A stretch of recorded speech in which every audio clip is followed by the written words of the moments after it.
Have you ever had something you worked on for years destroyed in just one day? Imagine putting your time, money, and care into something beautiful, only for someone who doesn't even live in your house to walk up and rip it away. That's exactly what happened to one man. His hedges, the ones he had nurtured for nearly 10 years, were cut down without his permission. And who did it? The HOA.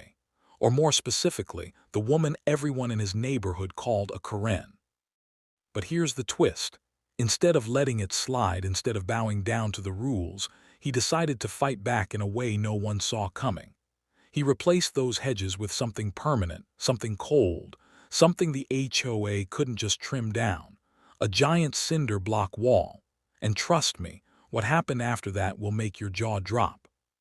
So today, we're diving into the story of how one black man stood his ground against a power-hungry HOA that thought it could control his every move. We're going to break down not just what happened, but why stories like this hit so close to home for so many people, especially when race, power, and community rules all collide. Now let's get into it. The problem started small, or at least it seemed small to outsiders. But if you've ever lived in a neighborhood with an HOA, you already know how quickly things can get ugly. For those who don't know, a homeowners association is basically a group that sets rules for people living in certain neighborhoods.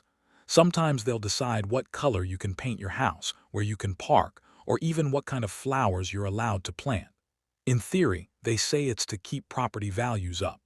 But in practice, it often turns into neighbors policing neighbors, and sometimes it becomes about control. For this man, his hedges weren't just plants. They were a line of protection, privacy, and pride. He had raised them from small shrubs into tall, green walls that shielded his yard from prying eyes. 10 years of watering, trimming, fertilizing, and care. 10 years of watching them grow. Those hedges were more than just landscaping. They were a symbol of his space, his home, his effort.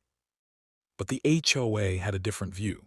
They said the hedges were too tall, too unruly, and didn't fit the neighborhood aesthetic. And if you know anything about how these HOAs operate, you know they usually don't ask nicely. Instead, one day, without permission, one of the HOA leaders, the so-called Karen, sent a crew to his yard. And by the time he came home, his beautiful hedges had been butchered, hacked down, and left in piles on the ground. Can you imagine the anger, the feeling of violation? Coming home to find that something you loved, something you had built up with your own hands, was just gone, destroyed by people who thought they had the right to do it. Now here, where most people would have two choices, either accept it and move on, or try to fight back through long, messy meetings with the HOA board. But this man decided on a third option. He wasn't about to let them win. And what he did next turned his quiet act of resistance into something unforgettable. He started building a wall. Not just any wall, but a massive cinder block wall that stretched across his property line. It was tall, gray, and unbreakable. Unlike hedges, it couldn't be trimmed, couldn't be cut down, and couldn't be, accidentally, ruined by HOA landscapers. The message was clear. You messed with me once, but you're not going to mess with me again. And if you think that was wild, wait until you hear how the HOA reacted when they realized they couldn't stop him. See, the thing about HOAs is that they thrive on intimidation. They send letters, they hand out fines, they talk about rules and bylaws, but what they don't expect is someone standing up to them and saying, no. The wall changed everything. Neighbors who once ignored the conflict suddenly noticed. Some even applauded him, saying they were tired of the HOA's constant meddling. Others whispered that he was bringing trouble by refusing to back down. But here's the part that made the HOA furious. The wall was legal. He had checked the property codes, researched the rules, and made sure that what he was building couldn't be torn down without a lawsuit. The same HOA that thought it had all the power suddenly found itself stuck. They had destroyed his hedges, but they couldn't touch his wall.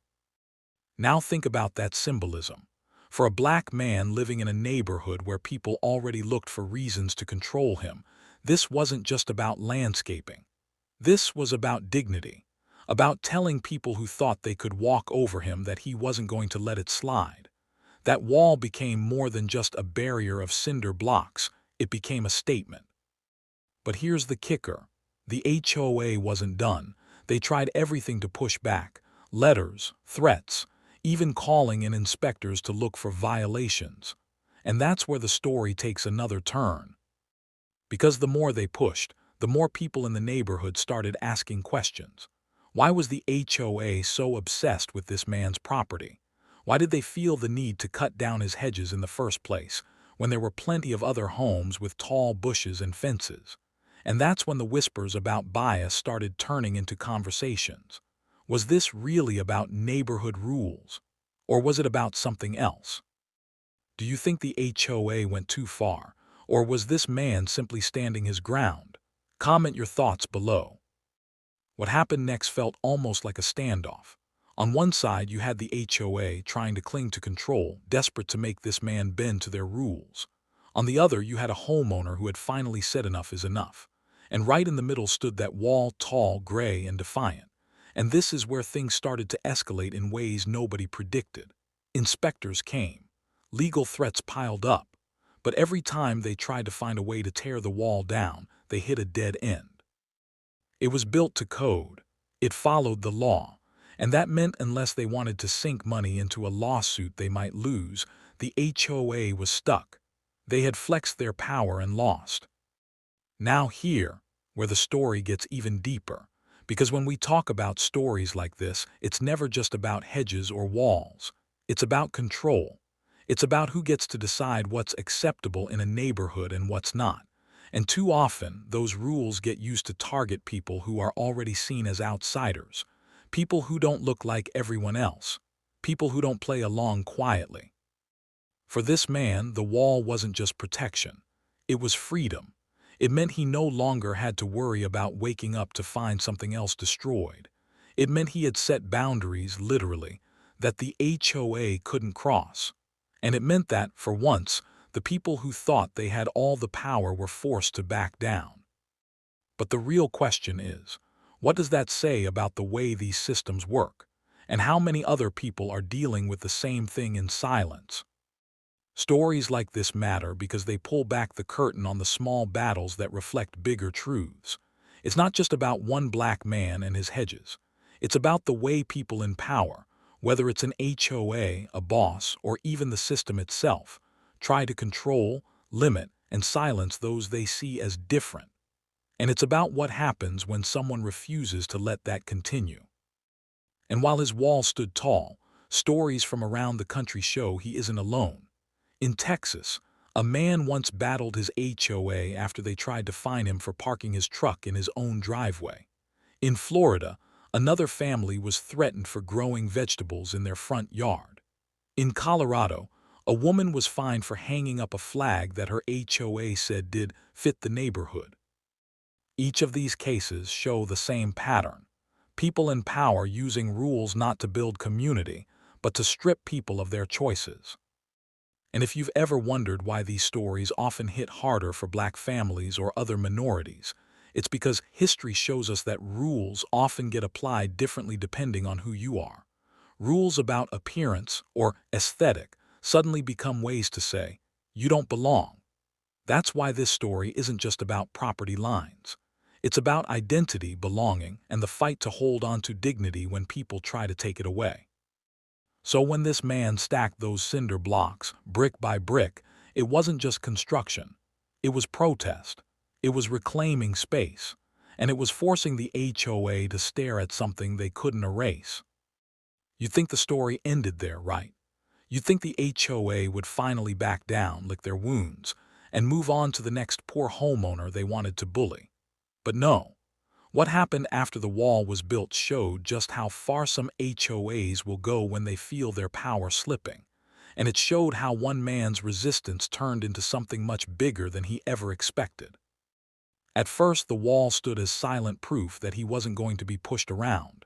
Neighbors walked by every day, some shaking their heads, others smiling as if to say, "Good for you." But behind closed doors, the HOA board was furious.